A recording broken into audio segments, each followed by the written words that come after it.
मीनू जी क्या कहिएगा, जैसा अभी राजू जी ने कहा कि क्या जिसकी लाठी उसकी भैंस कैसे हालात हो गए। ठीक है, कांग्रेस ने इसको शुरू किया था, लेकिन अब जो स्थिति है निरंतर बढ़ती ही जा रही है, आरोपों का जो दायरा है बढ़ते चले जा रहा है।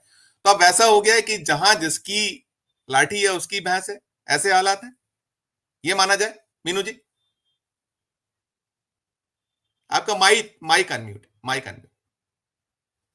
देखिए, सरकारें जो है सत्ता का दुरुपयोग हमेशा से करती आई हैं, उसमें कोई भी सरकार हो, इसमें ये नहीं कहा जा सकता। लेकिन जो बीजेपी की सरकार में जो हो रहा है, इसमें जो इंटरनेट से जो आंकड़े हैं, उसमें ये ईडी के उपयोग को ही ले लीजिए आप। 2014 तक 112 केस बताए हैं उसमें, ईडी के थे। और उसके बाद से आज जो 2012 के बाद से और आज के बता रहे हैं कि 5,000 5,500 से ऊपर केस है। तो ऐसे अचानक इतने सारे आर्थिक अपराधी पैदा हो गए क्या इस देश में, जो 2014 तक नहीं थे? या सारा ही विपक्ष, और उसमें भी विपक्षियों के खिलाफ है, विपक्षी नेताओं के 95% के मामले। तो उससे क्या होता है, एक शक पैदा होता है।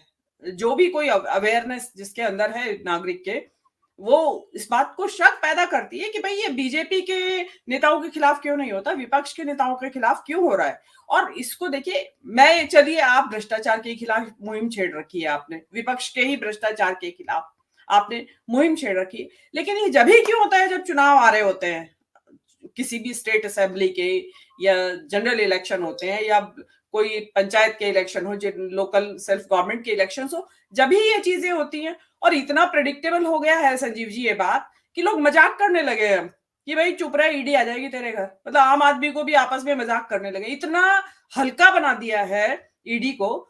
और जो मैं आपको बता दूं कि ईडी को हमारे टाइम में, मतलब हम लोग, मुझे अच्छी तरह याद है, ईडी का नाम तो कभी सुनने में आता ही नहीं था।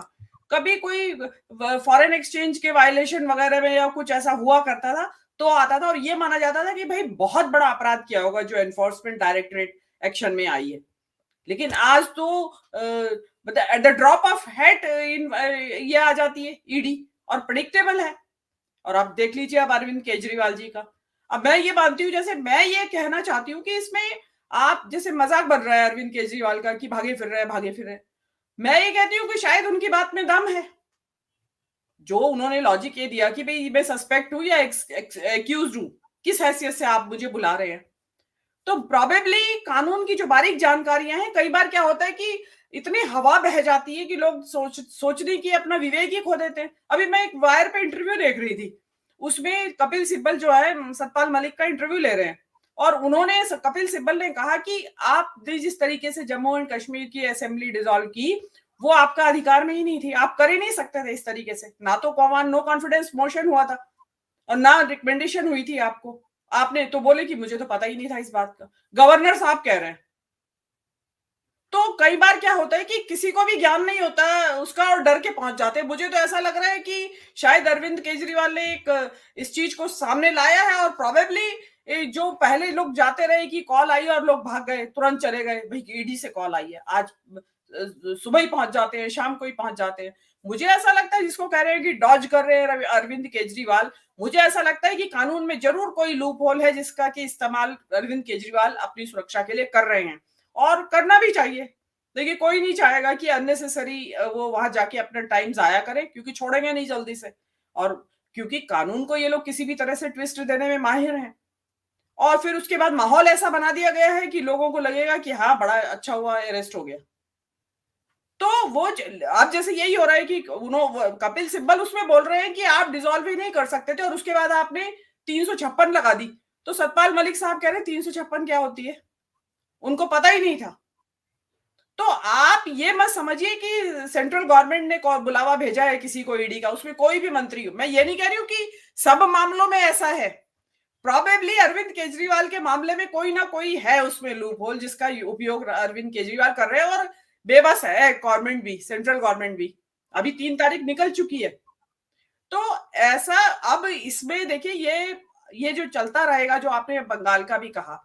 अब ऐसा है कि आप देखिए, सरकारी कर्मचारी को काम करने से रोकना अपराध की श्रेणी में आता है, ठीक है। लेकिन आपने जिस तरीके का आप दुरुपयोग कर रहे हैं, और आपने इतना डरा दिया है लोगों को कि अब लोगों ने डरना छोड़ दिया। अब हेमंत सोरेन है या अरविंद केजरीवाल है, डरना छोड़ दिया, वेस्ट बंगाल के लोग हिंसा पे उतर आए। तो आप खुद इनवाइट कर रहे हैं कि लोग, आप इतनी जाति करें कि लोग हथियार उठाने के लिए मजबूर हो जाएं।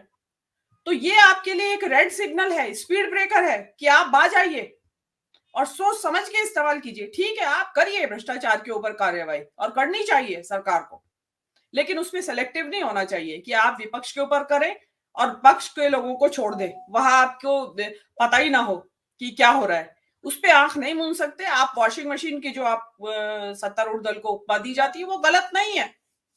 तो और एक यही संस्था नहीं है, ये कहने की जरूरत नहीं है कि सभी संवैधानिक संस्थाओं का भारी दुरुपयोग ये सत्ता प्रतिष्ठान इस वक्त कर रहा है, जो कि इस देश के लोकतंत्र के लिए और इस देश के संविधान के को खतरे में डालता है। और जो वेस्ट बंगाल की जो घटना हुई है, देखिए अगर इसी तरीके से बेजा दुरुपयोग जारी रहा तो ये घटनाएं बढ़ सकती हैं संजीव जी। तो सरकार के लिए ये अच्छी बात नहीं होगी। आपका इकबाल खत्म होता है, मजाक भी तो बन रहा है ना अभी। गलत है वो बात, लेकिन उसका मजाक भी बन रहा है और ये भी कहा जा रहा है, लोग कह रहे हैं ठीक करा वेस्ट बंगाल में, ठीक हुआ ईडी के साथ, क्योंकि आपने ईडी को एक खेल तमाशा बना दिया है। तो आप अपनी संस्था की भी गरिमा को, संस्था जो है उसके इकबाल को, उसके दबाव को बनाए रखिए और उसका इस्तेमाल इस प्रकार से करिए कि जो आपका काम भी निकल जाए, और जिसको कहते हैं ना सांप भी मर जाए और लाठी भी ना टूटे। आप तो सांप मारने के चक्कर में अपनी लाठी तोड़वा रहे हैं। तो वो चीज एक, मैं इससे एग्री नहीं करती हूँ कि उठे और ईडी और प्रिडिक्टेबल इतना कि अब जैसे सभी ने कहना शुरू कर दिया है कि 2024 के जो आम चुनाव है उससे पहले पहले विपक्ष के सारे बड़े नेता इस ईडी की कार्रवाई का नाम होगा, क्योंकि पीएमएलए के कानून इतने सख्त बना दिए हैं, उसमें सुप्रीम कोर्ट ने ठप्पा लगा दिया है। तो एफआईआर की भी जरूरत नहीं है, जिसे मर्जी चाहे उठा ले जाओ और चाहे जितने दिन अंदर रखें।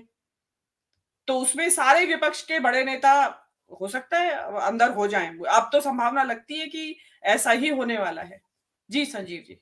देखिए एक चीज और भी है मीनू जी, कि ईडी तो कहीं अपनी भूमिका में उस पे जो सवाल उठ रहे हैं, लेकिन जो ये बड़े पदों पर बैठे लोग या मुख्यमंत्री जैसा पद है, यदि आप गलत नहीं है जैसा अभी राजू जी कह रहे थे, तो आप अपने राज्य में जब करते हैं तो आप अपने को जस्टिफाई होता है, और आपका जब खुद पर आती है तो आप उसमें इफ एंड बट की बातें करते हैं। आप अपने दायित्व के निर्वहन में क्या संकट है, क्या दिक्कत है, क्यों नहीं आप उसको, आपको तो कम से कम एक वो जो एजेंसी है उसकी साख कहीं जिसको लेकर सवाल खड़े हो रहे हैं उसकी विश्वसनीयता पर सवालिया निशान है, आप अपने पद पर क्यों सवाल खड़े करते हैं?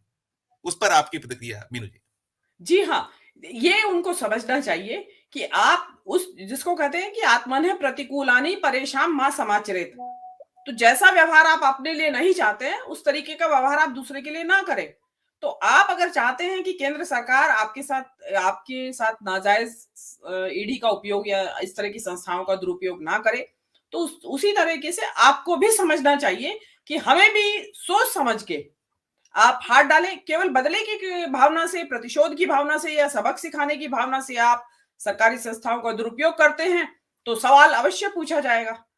तो ये हो सकता है कि अब रेट्रोस्पेक्टिवली समझ में आ गया हो पंजाब गवर्नमेंट को भी कि हाँ वो गलत हुआ, क्योंकि जब अपने ऊपर जाके पैर न फटी बीवाई, तो जब अपनी बीवाई फटी है तो अब पता चला है कि दर्द कैसे होता है या खून कैसे निकलता है। तो वो उनको भी समझना चाहिए, ये सभी राज्य सरकारों को समझना चाहिए, एक को नहीं सबको समझना चाहिए, वो चाहे विपक्ष शासित सरकारें हो या केंद्र शासित सरकारें हो। एटलीस्ट जो केंद्र सरकार कर रही है उसको अपने यहाँ ना दोहराएं। जी।